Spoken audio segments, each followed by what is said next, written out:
नमस्कार, Haribhoomi news bulletin में आपका स्वागत है। आज 5 नवंबर दिन बुधवार, कार्तिक माह शुक्ल पक्ष की पूर्णिमा तिथि है। राहु काल दोपहर 12:04 से 1:26 तक रहेगा। आज हरियाणा में मौसम परिवर्तनशील रहेगा। कुछ जगहों पर आंशिक रूप से बादल छाए रहने की तो कुछ जगह पर हल्की बूंदाबांदी या बारिश की संभावना है। अब नजर डालते हैं आज की प्रमुख हेडलाइंस पर।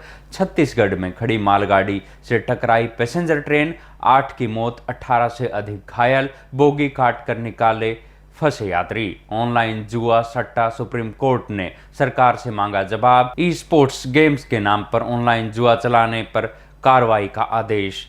आईसीसी का बड़ा एक्शन, पाक बॉलर हारिस रऊफ पर लगा बैन, सूर्या की कटी फीस। आज आईसीसी की बैठक में उठेगा एशिया कप ट्रॉफी का मुद्दा। न्यूयॉर्क में मेयर चुनाव, भारतवंशी जहरान ममदानी रेस में सबसे आगे। ट्रंप की धमकी, ममदानी को चुना तो शहर की फंडिंग बंद। बिहार चुनाव पहले चरण का 121 सीटों पर मतदान कल। एनडीए और महागठबंधन में कड़ा मुकाबला। अब खबरें विस्तार से। सबसे पहले बात करते हैं छत्तीसगढ़ के बिलासपुर में हुए ट्रेन हादसे की। मंगलवार को छत्तीसगढ़ के बिलासपुर जिले में कोरबा पैसेंजर ट्रेन खड़ी मालगाड़ी से टकरा गई। हादसे में 8 लोगों की मौत हो गई और 18 से अधिक यात्री घायल हो गए। ट्रेन की बोगी में फंसे यात्रियों को निकालने के लिए गैस कटर से बोगी को काटा गया। हादसे के बाद कोरबा से बिलासपुर रूट पर ट्रेनों का संचालन बंद कर दिया गया। आजाद हिंद एक्सप्रेस, हीराकुंड एक्सप्रेस, लासपुर टाटा एक्सप्रेस, मरकटक एक्सप्रेस समेत कई ट्रेनों का समय 4 से 5 घंटे देरी से चल रहा है। कई ट्रेनों का रूट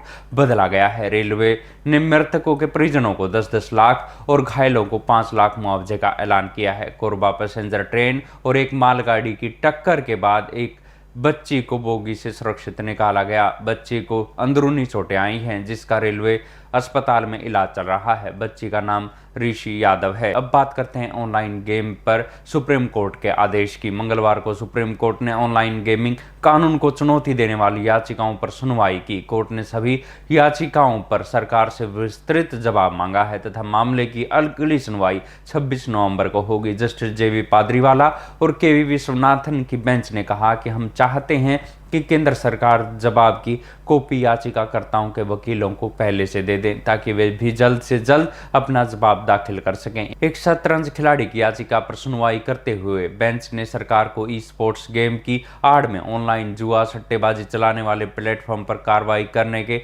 आदेश दिए। याचिकाकर्ताओं ने ऑनलाइन सट्टेबाजी और जुआ प्लेटफॉर्म को बैन करने की मांग की। Promotion and regulation of online gaming bill 2025 के तहत देश में रियल मनी गेम पर बैन लगाया जाएगा। ये बिल 20 अगस्त को लोकसभा और 21 अगस्त को राज्यसभा में पास हुआ था। 22 अगस्त को राष्ट्रपति की मंजूरी मिलने के बाद अब ये कानून बन गया है। बेंच ने सरकार से याचिकाकर्ता द्वारा दी गई ऑनलाइन गेमिंग ऐप की डिटेल्स पर एक्शन लेने का आदेश दिए हैं। अब बात करते हैं आईसीसी के पाक खिलाड़ी हारिस रऊफ पर कड़े एक्शन की। इंटरनेशनल क्रिकेट काउंसिल ने पाकिस्तान के तेज गेंदबाज हारिस रऊफ को 2 मैचों के लिए बैन कर दिया है। रऊफ ने एशिया कप में भारत के खिलाफ 21 सितंबर को खेले गए सुपर 4 मैच में फाइटर प्लेन गिराने का इशारा किया था। अब वो साउथ अफ्रीका के खिलाफ 4 मैच और 6 नवंबर 2025 को होने वाली वनडे मैच में नहीं खेल सकेंगे। एशिया कप में पाक टीम के कप्तान सलमान आगा के साथ हाथ नहीं मिलाने पर भारतीय टीम के कप्तान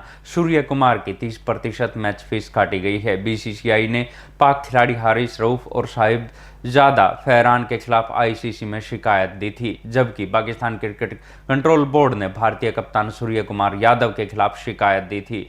अर्शदीप सिंह को मैच के बाद इशारा करने पर निर्दोष पाया गया और कोई सजा नहीं हुई। फाइनल में जसप्रीत बुमराह ने पहले ही अपनी गलती मान ली थी। उन्होंने एक चेतावनी और एक डिमेरिट अंक मिला। आईसीसी के चेयरमैन और पाक के मंत्री के हाथों से ट्रॉफी लेने से इनकार के बाद एशिया कप विजेता भारतीय टीम को ट्रॉफी जीतने के 37 दिन बाद भी ट्रॉफी नहीं मिली है। बीसीसीआई आज होने वाली आईसीसी की मीटिंग में ये मुद्दा उठाएगा। अब बात करते हैं अमेरिका के न्यूयॉर्क में मेयर चुनाव को लेकर ट्रंप की धमकी की। अमेरिका के न्यूयॉर्क सिटी में मेयर पद के लिए मतदान जारी है। वर्तमान मेयर एरिक एडम की जगह पर 3 प्रमुख उम्मीदवारों के बीच त्रिकोणीय मुकाबला देखने को मिल रहा है। ताजा सर्वेक्षणों में भारतीय मूल के जोहरान ममदानी को बढ़त मिलती दिख रही है। रियल क्लियर पॉलिटिक्स के मुताबिक ममदानी निर्दलीय उम्मीदवार एंड्रयू क्यूमो से 14.3 अंकों से बढ़त पर है। क्विनिपियाक पोल में ममदानी को 45%, क्यूमो को 23% और सिल्वा को 15% जन समर्थन मिल रहा है। युवा मतदाताओं के बीच ममदानी की लोकप्रियता सबसे अधिक बताई जा रही है। एक्सपर्ट के मुताबिक यही वर्ग तय करेगा कि अमेरिका के सबसे बड़े शहर की बागडोर किसके हाथों में होगी।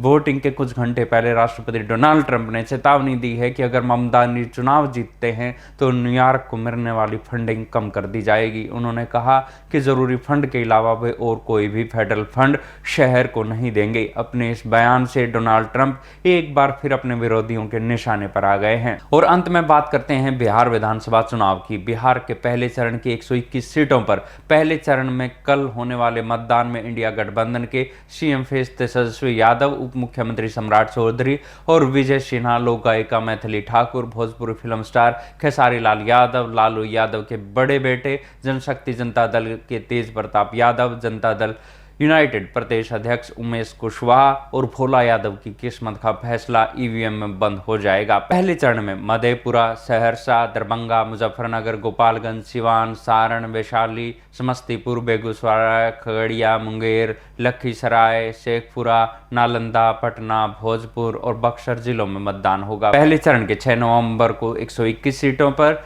3 करोड़ 75 लाख मतदाता मतदान करेंगे। इसमें तेजस्वी यादव व 16 मंत्री सहित कई दिग्गजों का सियासी भविष्य दांव पर है। ये चरण गठबंधन की सत्ता की दिशा तय करेगा। विधानसभा चुनाव का दूसरा चरण 11 नवंबर को होगा और वोटों की गिनती 14 नवंबर को होगी। पहले चरण की 121 सीटों में से पहले चुनाव में एनडीए ने 60 और महागठबंधन ने 61 सीटें जीती थी। निर्वाचन आयोग ने शांतिपूर्ण और निष्पक्ष मतदान सुनिश्चित करने के लिए सभी तैयारियां पूरी कर ली है। आयोग ने सभी पर्यवेक्षकों को निर्देश दिया है कि मतदान केंद्रों पर उत्सव जैसा माहौल बनाया जाए ताकि मतदाता बड़ी संख्या में मतदान के लिए आगे आएं।